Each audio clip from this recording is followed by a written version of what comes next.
In this video, we're going to show you how to create an income due item for the tenant. You would create an income due item when the item is not counted as an expense.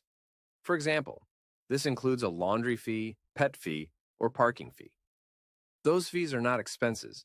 Rather, they are additional income items. We'll show you how to add these items to the tenant's balance. Go to the Worksheet tab and click on Property Worksheet. Select a property. Select a tenant. Click on the drop-down next to the tenant's name. Click on Tenant Actions. Click on Create next to Tenant Income Due Item. Enter in the due item. I'll name this Laundry Fee.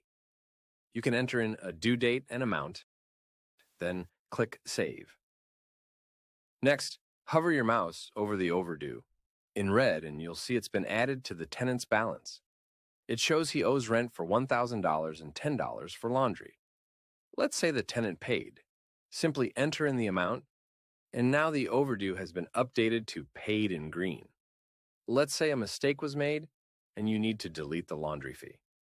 Simply go to the Tenants tab and click on Tenant Balance History. Click on the Due row, and the rows will open up. Here's the laundry fee. To delete it, simply click on the amount, change the amount to 0, then save.